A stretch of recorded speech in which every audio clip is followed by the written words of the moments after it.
Algún tiempo que alguno me pediste que me mojara con la semirígida de aluminio, pero me frenaba el hecho de que, al no ser químico ni profesor de física, me lanzara a un terreno pantanoso del que pudiera salir embarrado. Y es que hablar de aleaciones, calidades de aluminio, manipulación, tratado, referencias, pinturas especiales, hidrólisis, etcétera, etcétera, me negaba interiormente a realizar el vídeo. Es por ello que cambié completamente la dinámica de este, por lo que hablé de lo más sencillo de los materiales, su flexibilidad y su comportamiento e impactos que pudimos ver en el anterior vídeo, y que te dejo una etiqueta por aquí de arriba por si no lo has visto y has llegado a este primero. Dejar claro que con este vídeo no quiero tirar por tierra las ventas de Ilfil ni de la mayoría de semirígidas chinas que salen del país número 1 del mundo en producción de aluminio. Sí, has oído bien, el país que más aluminio produce con diferencia es China, y tremenda ventaja que le lleva a los otros países, por cierto. En el vídeo de hoy te hablaré de lo bueno que es tener un barco de aluminio.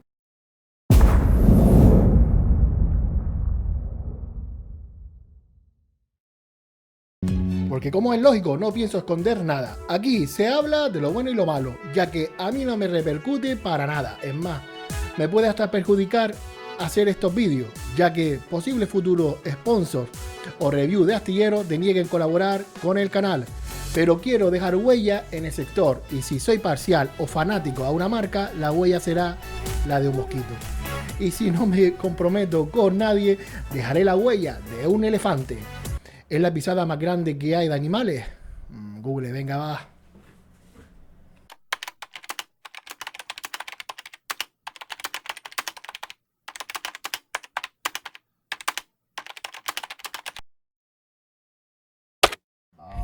Ay, papito. Venga, que estamos en un tema muy serio. El primer punto positivo del aluminio: el peso. Ser más ligero supone que el arrastre por carretera se haga más ameno. También tirarla por playa, ya que al pesar menos, el remolque saldrá antes de la arena. También necesitaría menos potencia, por lo que reduciría la inversión en el motor. En el caso de que usara rampa para echarla al agua, pues el subirla con el cabrestante será mucho mejor y más fácil.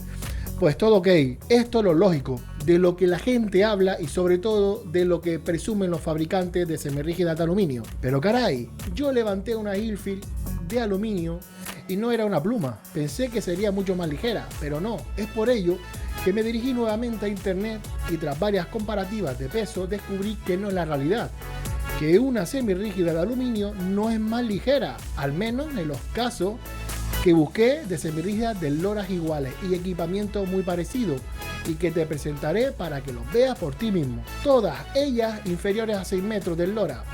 Luego encontré en una búsqueda que el peso del poliéster de fibra de vidrio equivale a 2 partes de 3 referente a la de aluminio.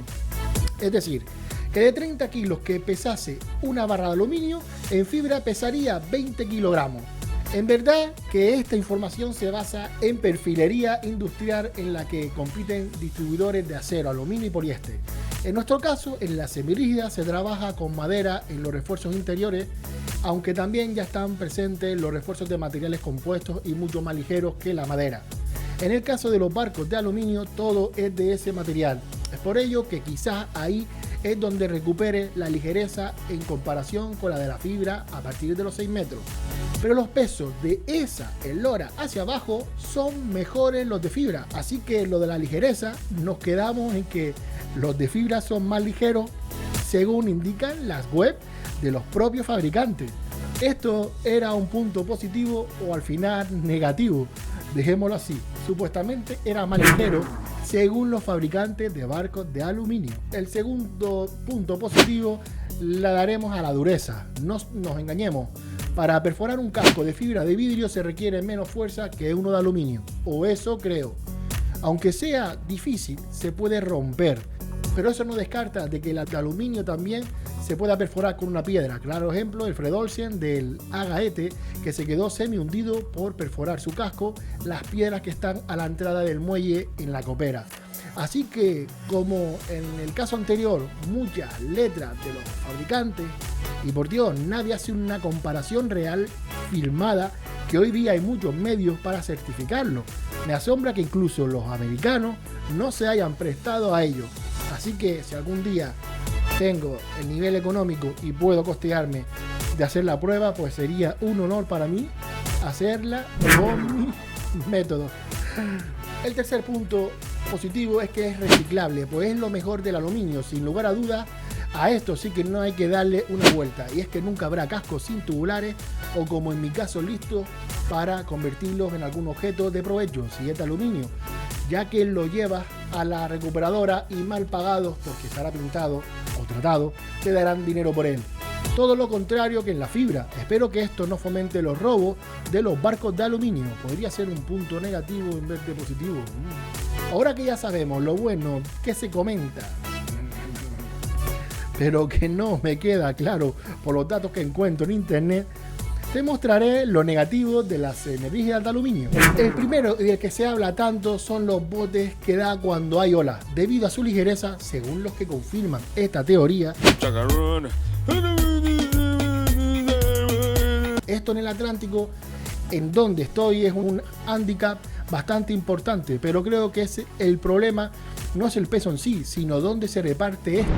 Y es que supongo que al tener el peso ligero en la parte baja del casco, al poner el equipamiento de cubierta más los pesos de las personas y más los tubulares, consolas, asientos y demás, el puntal o peso del barco sube, logrando con ello que haga el efecto péndulo. Sin embargo, en un casco de fibra, todo el peso de madera y grosor del casco se encuentra debajo de la cubierta, pero esta es mi humilde teoría que al tiempo contrastaré por mis métodos. La segunda es la corrosión. Pero he de decir y aclarar que pensé que el mar salado atacase más fuerte al aluminio, pero me equivoqué. El aluminio tiene tratamientos hoy día y mantenimiento que si se llevan al rajatabla, que durará por muchos años. Pero hasta que no vea una semirrígida de casco de aluminio con más de 40 años, no podré decir que es más duradero que el de fibra. Por lo que aquí lo mantendremos como un punto negativo simple y llanamente por el punto siguiente. ¡Hey! ¿Te está gustando el vídeo?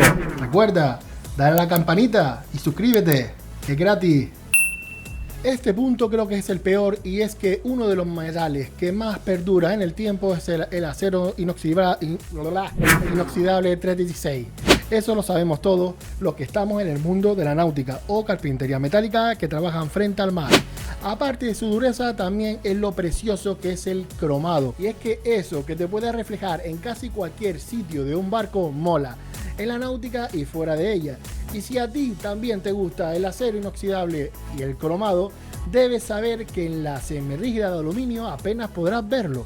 Y es que afecta a la cadena de materiales. Esto significa que si pones acero inoxidable junto al aluminio, se oxidará el material más blando. Es por ello que tendrás que recurrir a ánodos de zinc en el agua salada para conservar el aluminio. Otro punto negativo de tener un barco de aluminio es la personalización. Y es que si eres de los que te gusta montar luces encubiertas, un traductor de casco o varios de estos en la popa, olvídate, a no ser que empieces a soldar placas de soporte como un loco, echando por tierra el tratamiento de la fábrica. Y que si usas un simple tornillo inoxidable, pues te cargarás el casco, sí, como lo oyes. De eso hablé hace un año con el dueño de una Ilfield, y me aclaró que un simple tornillo de acero inoxidable que taladrase la cubierta se convertiría en un agujero en el aluminio, por lo mencionado anteriormente de la cadena de los materiales. Así que si eres de los que te gusta personalizar, abrir agujeros para altavoces y otros equipamientos, descarta el aluminio. Recuerda los puntos negativos tocados en el primer vídeo, del coste de las reparaciones, mantenimiento y deformaciones ante los golpes. Para terminar, y espero que no se me quede nada atrás, te recordaré que el aluminio es un material conductor de la corriente, por lo que si tienes placas solares instaladas o cables que llevan la corriente por la cubierta para luces, bomba o cualquier sistema eléctrico, vigila la posible masa que pueda derivarse al casco, sobre todo los cables que van al motor y que este devuelve a la batería para cargarla. Muchas gracias, y ya sabes, si te ha ayudado algo y has aprendido algo en este vídeo, regálame un like para seguir creciendo y ayudando. Y si no estás suscrito y piensas algún día apuntarte a la navegación, quién sabe si suscribiéndote no cometas un error. Muchas gracias y hasta la semana que viene. Adiós.